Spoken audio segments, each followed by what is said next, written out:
PTV Special Forum, the next Chief Justice. Kasama natin ang isa sa ating mga paboritong guest dito sa ating talakayan, Xiao Chua, isa pong historian. Magandang hapon, Xiao. Mapagpalayang hapon sa inyo at sa ating lahat dito sa ating telebisyon ng bayan.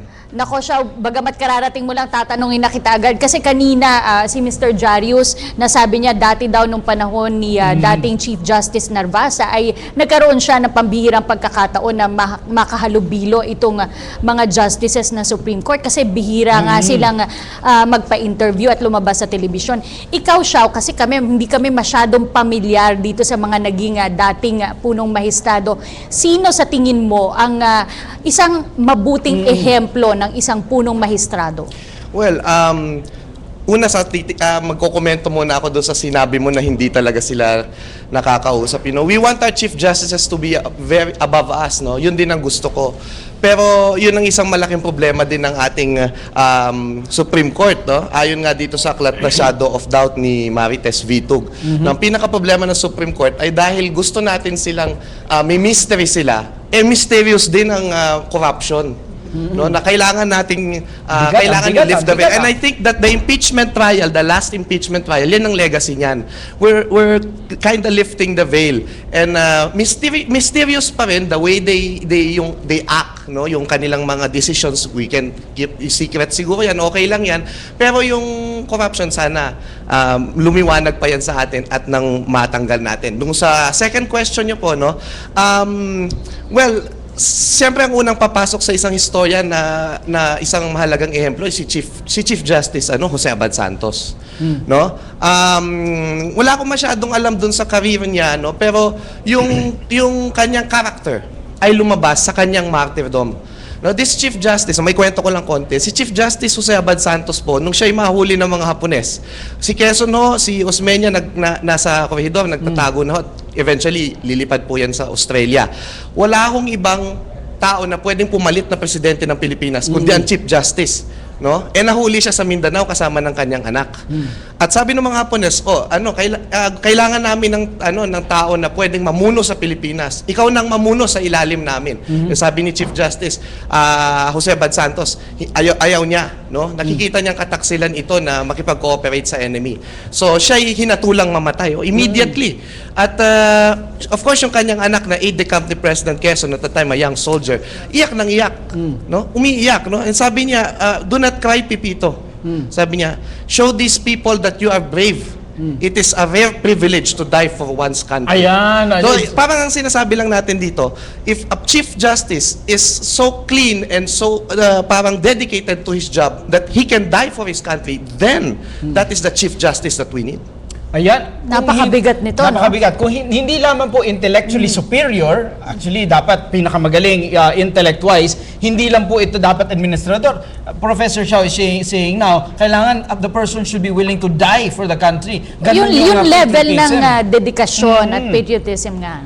Pakilala natin ngayon, Cathy, ilan sa mga nagpepresenta sa kanilang sarili o ninomina para maging susunod na Chief Justice. Ito po yung ating first 6 nominees. Kilalalin po natin. The 6 nominees from the Supreme Court. Ito po yung mga incumbent. Justice Antonio Carpio. Siya po ay Supreme Court Senior Associate Justice. Marami na po siyang karanasan at napakahaba na po ng kanyang panunungkulan sa gobyerno.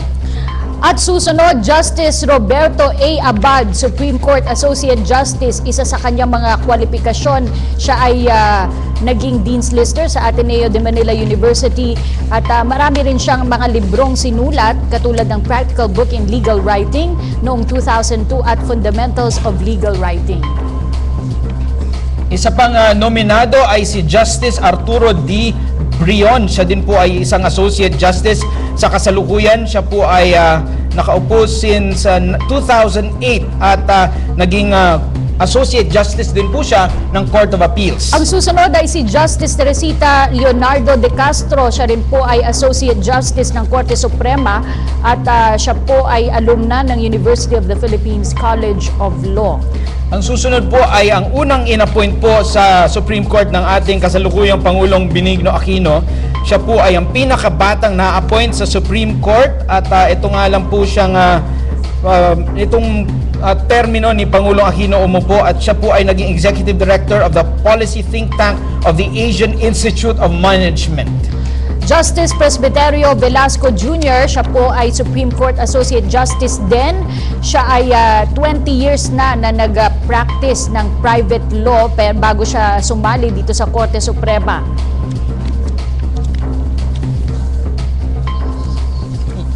Yan po ang una nating mga nakilalang, 6 na nominees. Ito po yung mga Mga insider na insiders, yung mga tinatawag. incumbent justices of the Supreme Court. Banggitin lang po natin ilang qualifications ni Justice Carpio dahil hindi po natin nabasa. Siya po ay naging 6th place sa 1975 bar examination. Siya po ay naging valedictorian at cum laude po ng UP College of Law. At siya rin po ay nagkaroon ng iba't ibang mga posisyon sa pamahalaan bago siya naging Associate Justice ng Korte Suprema. At ulitin ko lang po, yung pinakabata pong na-appoint at dating UP professor at pinakabatang appointee to the Supreme Court, Justice Maria Lourdes Sereno. Gusto kong tanungin si Congressman Erin kasi marami ang nagsasabi na merong advantage itong mga nominado na miyembro na ng Korte Suprema. Banggitin ko lang, ilang po yung 2 beses po natin binanggit yung kanyang qualification, si Justice Maria Lourdes Sereno. Yan. Ayan po. Okay, as I was saying, Mark, may mga nagsasabi na may advantage daw itong 6 na nominado na miyembro na ngayon, kasalukuyang miyembro ng Korte Suprema over the other 60 nominees na outsider nga na tinatawag. Sa tingin niyo po ba ito ay advantage o may mga nagsasabi rin naman na mas gusto nila makita na galing sa labas ng Supreme Court yung susunod na Chief Justice, Congressman Erin? Well, pwede nating sabihin na merong slight advantage dahil alam na po nila kung paano umaandar ang Korte Suprema. So, doon lang ang slight advantage po nila. Pero sa tingin ko naman sa Judicial and Bar Council, titignan nila ito patas lahat, no? So that would be maybe a slight step forward, but it does not necessarily mean that it assures them of being nominated as Chief Justice. Itong expectation pa rin sa pagiging Chief Justice, Sir Jarius, dahil nagkaroon tayo ng impeachment trial at na-expose po yung ilan sa mga protocols, ilan po sa mga sistema sa Supreme Court at naupo nga sa witness stand mismo ang ating dating Chief Justice Corona. Sa tingin niyo po ba nagbago ang expectation ng taong bayan sa Chief Justice, sa posisyon ng Chief Justice? Definitely. Nagbago. Yun na lang interest ng mga tao, malaman kung paano itong proseso, kung sino-sino itong mga nominado, gustong makita ngayon, itong mga kabataan na nandito ngayon, mapanauhin natin, ano? Interesado silang malaman yung background ng bawat isa. Hindi naman ganito dati. Dati, may issue na nga na magkakaroon ng midnight appointment, pero hindi pa rin pinapansin ng taong bayan noong 2010 yung proseso at kung sino-sino yung mga nominado noon. Kakaiba ngayon. Pero pwede ba magtanong ba? Sorry, ma-upset ko lang yung format ninyo. I just wanted to ask Attorney Mejia because he's with the JBC, ano? Paano ba na-devise yung mga rules ninyo na kailangan magkaroon ngayon ng public interview, for instance? Wala naman sa Constitution ito, ano? Kailangan ng psychiatric exam, tapos kailangan wala kang kaso wala kang disbarment case, ano? I'm particularly worried about the disbarment case kasi that rule is prone to sabotage. Halimbawa, alam na natin na magre-retire na si Chief Justice Maceda in 2 months. Tapos alam natin na ito yung salansa na maaring ma-nominate. 20 ang maaring ma-nominate na pumalit sa kanya. Kasuhan natin lahat yan para walang file natin lahat yan ng disbarment case. Walang makakalusot sa kanila. Siguro if I may just rephrase, Sir Darius, sa bigat ng gagampanan ng JBC, you're not legislating your own rule. Hindi po legislated yung rules. Hindi po gawa ng Kongreso. Hindi din po yan pursuant to a resolution by the Supreme Court. Ibig sabihin, sa bigat po niyan, paano po ninyo pinipili yung mga alituntunin at patakaran at proseso na susundan? Okay, magandang tanong ito kasi ito ay isa din sa mga sabihin nating agam-agam, no, ng ng Judicial and Bar Council. Una, lilinawin ko po muna na yung mga pamantayan o panuntunan ay inabutan na po namin at ito ay galing sa JBC rules na ipinasa sa pamamagitan ng parang implementing rules, no, ng nakasad sa saligang batas, at ito ay inilabas ng Supreme Court na siyang merong administrative supervision sa Judicial and Bar Council, no. Pero tama yung sinasabi ni Jarius, kasi alam mo, lahat ng abogado para tayong mga bibingka, no. Merong magagalit at merong kakampi. Katulad din ng mga nasa hudikatura, at meron talagang mga tao na talagang purely harassment, ihaharas ka because galit sa'yo, no.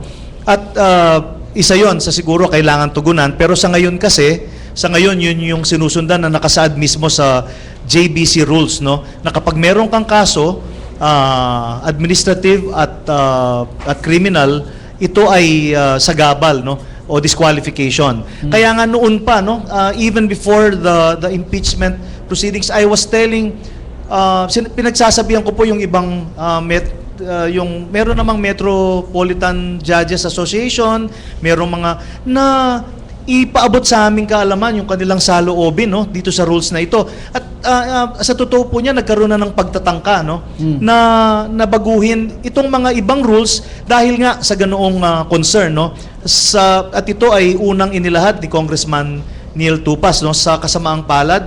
Ito po ay hindi umusad, no. So ito po ay kasama sa proseso, nagkataon nga lamang at nandito na tayo ngayon sa proseso ng pagpili, no? Pero yun po yung kasagutan ko dun sa tanong ni Jarius. Sir, aside from the psych test that everyone goes through and the public interview, pareho po ba yung susundang proseso sa prosesong sinundan in previous Chief Justice elections?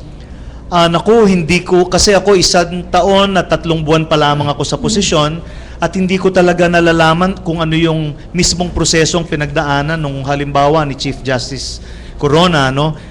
Ang pagkakaalam ko nung panahon na yon, hindi sumailalim sa psychiatric and psychological examination yung batch na yon. If memory serves, no, I may be wrong, no. Pero sa ganung punto mukhang hindi parehong-pareho katulad ngayon. Naku, mamaya bubusisiin pa natin yan. Ano nga ba yung prosesong pinagdadaanan ng susunod o ng mga nominado para sa maging susunod na Chief Justice? Pero dumako muna tayo kay Robert. Yes, Cathy and Mark. Meron nga tayong tanong mula kay Mark Lumabi. Mark? Mark Lumabi. Yes. Hello. Yes, Go ahead, Mark. Go ahead, Mark. Hello. If Laila de Lima and Rene Sarmiento wasn't able to arrange their disbarment cases, katapusan na po ba talaga para sa kanilang nominasyon? Katapusan na ba daw sa nominasyon ng may dalawang nabanggit, Cathy, na nominado? Siguro tanong natin kay Attorney Mejia, yung nabanggit na dalawang pangalan, Attorney Mejia, mukhang meron bang, if I heard you right, merong disbarment cases, katapusan na ba po daw yun ng kanilang chance na maging Ito naman Chief po ang Justice? kaibahan ng ito, kasi merong pre-qualification at ito nga yung minimum requirements na 40 years old, natural born, Filipino, etc. No? Yun ang pre-qualification. Pero itong mga may kaso ngayon, ang panuntunan na sinusunod natin, mayroon silang hanggang sa mismong takdang araw ng pagboto, mayroon silang pagkakataon na ipaalam sa amin kung na-dismiss na yung kaso. Sa makatwid, hindi ito automatic disqualification. Kasi maaaring mangyari na simula ngayon hanggang sa mismong oras ng pagnomina o pagboto ay na-dismiss na yung kasong nakasampalaban sa kanila. In which case, they will still be considered for nomination. Again, pwede ba mag-inject lang? Ano, Go ahead, go Kasi ahead. this is about, yun nga, yung pagka nominado ka at may disbarment case ka. No? That, I'm very uncomfortable with that. Na hanggang sa, this is just an honest opinion, hanggang sa araw na maaaring ma-appoint o mapadala yung pangalan mo sa shortlist, hihintayin kung ma-drop yung disbarment case mo o hindi. Ibig sabihin, maglalakad ka ngayon sa mga naghihiring sa'yo. In this case, a special committee of the Integrated Bar of the Philippines, if I'm not mistaken. Nakakatakot yan dahil baka meron diyang masyadong hot na hot maging Chief Justice. Mangangako nung kung ano. Sige, Doon on this, sabi, akong bahala sa mga kaso nyo. i-drop nyo na lang yan para ma-appoint na ako. At ano. Wala po bang Nakakatakot kolatilya yun, eh. sir, na sinasabi, it has to be given due course? Dahil, syempre, pagka-file po ng disbarment, pwede namang i-dismiss kagad yan kung wala talagang basihan. Kita naman kung walang... Pwede, alam mo, at ito I will say that I understand, no, yung I share the opinion of Jarius here. Pero yun nga, wala kasing sa disbarment kasi walang stage, no. Unlike yung halimbawang yung ibang administrative Na case, meron. kung initial stage pa lamang, hindi namin isinasaalang-alang yun, no. Pero yun nga, yung kinagisnan naming rules, yun ang isinasaad eh. Kaya in a sense, nakatali yung kamay namin dun sa puntong yun. Siguro, if there's smoke, there's fire. Back to Robert. Yes, Mark, hindi lang nga dito mula sa ating studio nang gagaling ang mga tanong para sa ating mga guests. Binabaha rin tayo ng mga tanong mula sa ating Twitter at Facebook pages. Simulan nga natin dito mula kay Dino Alfonso, galing huto sa Facebook. Ano po kaya ang magiging mga tanong sa pag-interview sa mga nominees ng CJ Search? Dino? Okay. Anybody? Yes. Alright.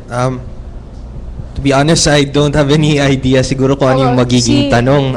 What's the question again? I'm sorry. Ano yung mga magiging tanong or interview sa okay. mga nominees Si Attorney natin? Mejia yan ang makakasagot Attorney dyan. Mejia. Yung mga tanong po ay malawak ang sakop, ang pwedeng sakupin, basta may kinalaman po dun sa apat na pamantayan, no? At ang mga tanong ay maaring itanong din yung oposisyon, bibigyan ng pagkakataon yung kandidato na magpaliwanag kung ano yung sumbong o oposisyon laban sa kanila, no? So walang tinatawag na hard fast rules when it comes to the questions. And in Okay. fact, sabi ko nga, kung mayroon kayong mga mungkahing tanong na palagay namin ay may kinalaman dito sa apat na pamantayang ito, hindi po kami mangingiming itanong ito. Alright. Meron pa Will you atang be- sa Pwede Facebook. bang magtanong ulit? Okay, sir, Talaga pag newsman ka, mausisa ka. No? Will you be asking hard questions? Like, for instance, kay Secretary Laila De Lima, will you be asking questions like, did you defy the Supreme Court TRO on former President Arroyo? Okay, Mga siguro ganun, di ba? Yung- sasagutin ko yan in this manner, no? Nothing prevents us from asking those kinds of questions. So I leave it to the members of the council to be asking those questions if they deem it appropriate. Alright. But nothing And, will prevent us from alright. asking. And those So are wala such siyang questions. limit po. Wala po talaga limit and there are no set questions that need to be answered or filled out. Kaya whatever is deemed necessary by the panel of interviewers, yun na. We'll back to Robert. Yes, Mark. Ito nga mula sa Facebook uli, mukhang maganda tong tanong na to. May kasiguruhan po ba na bibilis na ang pagdedesisyon sa mga kaso pag napalitan ng CJ? Kasi sabi niya, kung hindi daw, sayang na pagtuunan ng pansin o oras ang search for the next CJ. Cathy, maganda Okay. yun. Oo, kasi yan din ang gusto kong itanong. Siguro kay Dean, tanungin natin yan. Kasi we've been talking about judicial reforms. Pero ano nga ba yung mga dapat nating ireforma dito sa sistema ng hudikatura sa bansa? At tulad ng sinabi ko nung umpisa, no, ang experience ni Chief Justice Panganiban, ang dinatnan niya na caseload or backlog ng Supreme Court ay napakalaki. In fact, ang nangyayari ho kasi dyan, normally yung pinaka-junior na maestrado, siya yung pinakamaraming caseload at tinatambak sa kanya, ayan, ikaw, lahat kami dumaan dyan. No? So ang ginawa niya nung siya ang Chief Justice, gumawa siya ng paraan upang unti-unting matanggal o unti-unti mabawasan. But this is something that you have to do periodically. And this is one of the responsibilities nga of a Chief Justice. So earlier you were saying, no, he has to be intellectually superior, kailangan meron siyang administrative capability. Sabi pa ni Professor, he has to be someone who's prepared to die, no? So aside from his leadership of the court, there's leadership of the entire judicial bureaucracy, no? But above all, ang hindi natin na papag-usapan ay ang pinaka-importanting katangian dapat siya independent. No? Ngayon natanong kanina kung outsider ba or insider. Sa pananaw ni Congressman Erin, there's nothing wrong, no, whether you choose an outsider or insider.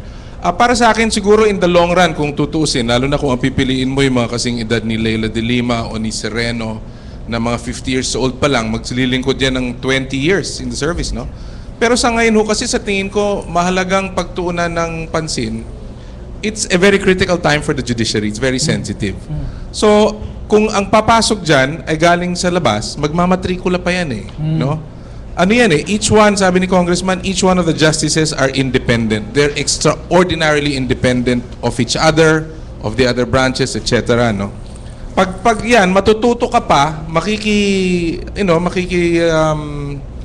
makikibagay ka pa, masyado maraming Matagal. oras na masasayang. No? So mas maganda sana siguro kung yung mga nandun ang nakaupo, yung mga senior na, yung mga tinatanguan na ng mga other justices, it will be very easy or easier for them to slide into a leadership position. Okay. Oo, yun Maganda ang- malinaw yung posisyon ni Dean sa kanyang preference. Para Yes, talaga Kong. yung klasiko. In connection na sinabi po ni Justice Maceda, alam po ninyo Mark and Kathy, itong pangyayaring ito I think is also a first dahil tinatanong ko nga kay Attorney Mejia na meron ba sa ating kasaysayan na sabay o may namatay na Chief Justice in office and to the point that we had to appoint a justice and a Chief Justice at the same time. Sa sagot po sa akin ni Attorney Mejia, sa kanyang alaala, ito yung unang beses na ganitong pangyayari nangyari. So ang tanong nga na gusto kong tanungin rin, just in case they nominate a member of the Supreme Court as Chief Justice, are they going to now have a bracket?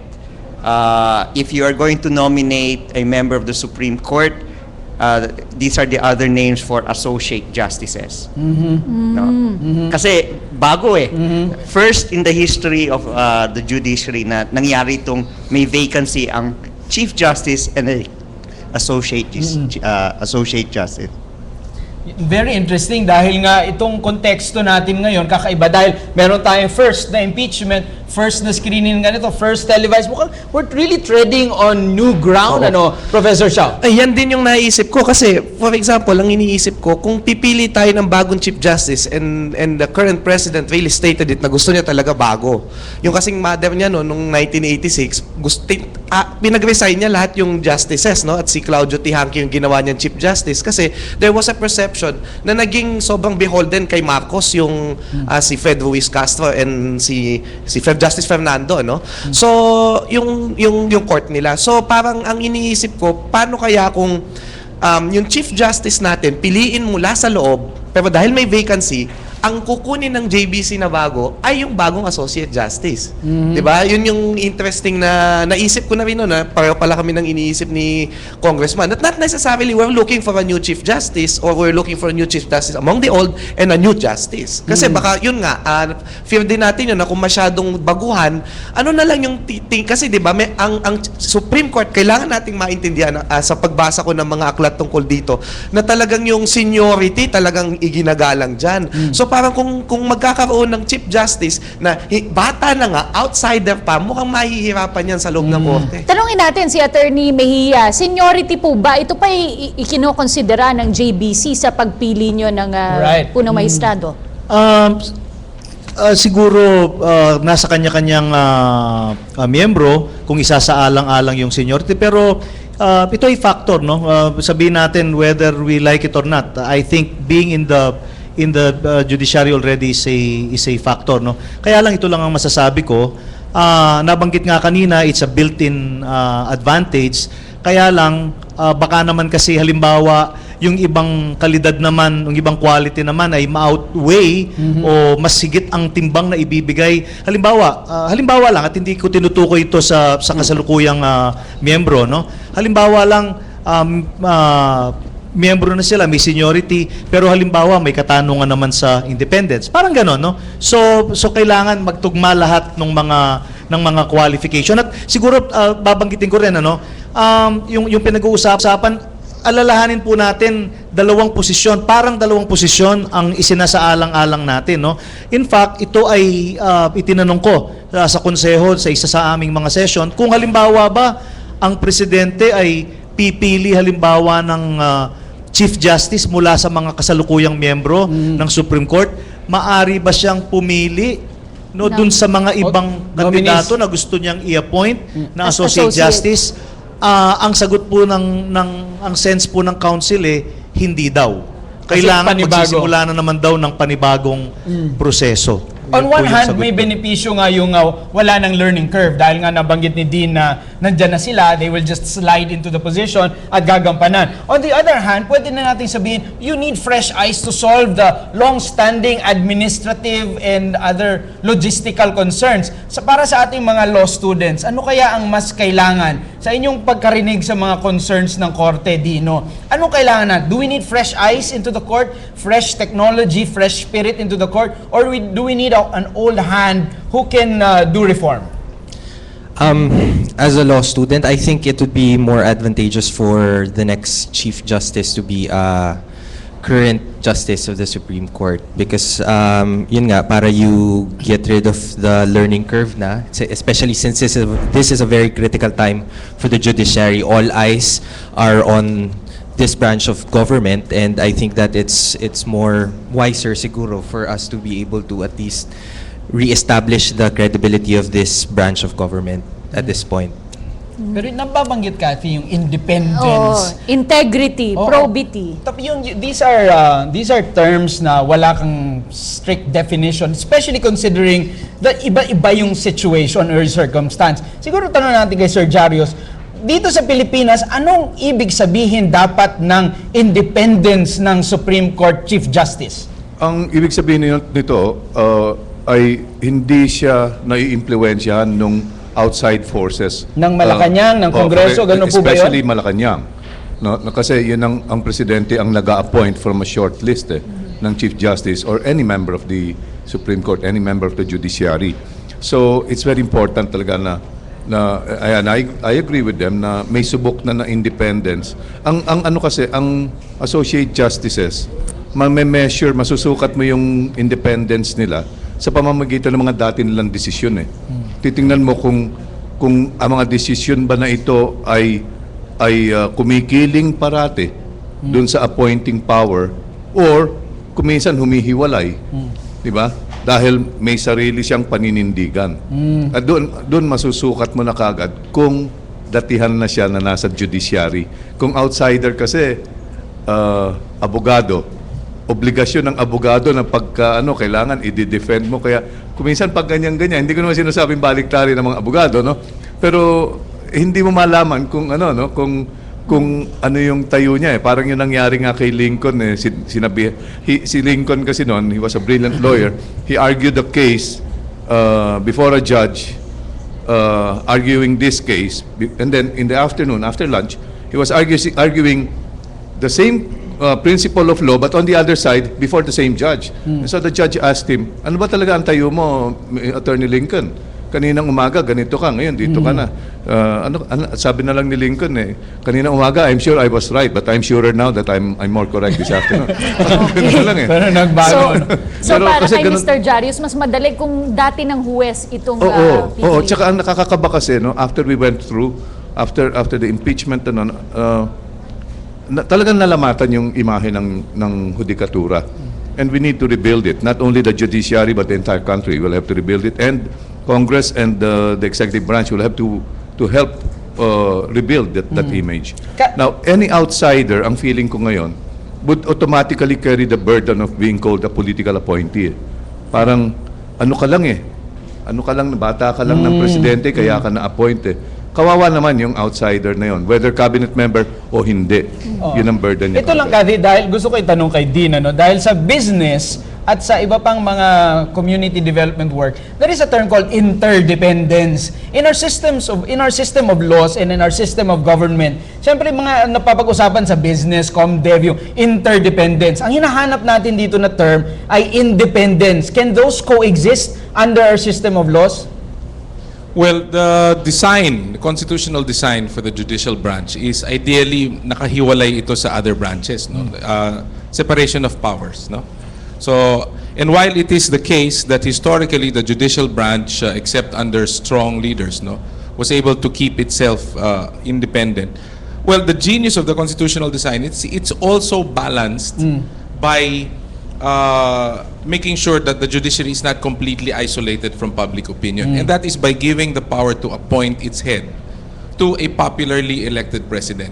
So kahit papano, masasabi mo na may say pa rin o may involvement pa rin ang publiko sa kung sino ang magiging mga huwes nila at sa kung anong uri ng mga desisyon, no? But as far as possible, as far as practicable, it should be an ideal that they stand apart. Yung sinasabing mystery kanina, ano yun eh? That's really part of the design na dapat hindi sila touchable by the public even though they do decide ultimately in the public's interest. That's great. Marami pang mga katanungan ng ating mga estudyante dito sa loob ng studio na sasagutin ng ating mga panelists sa pagbabalik po yan ng PTV Special Forum, The Next Chief Justice.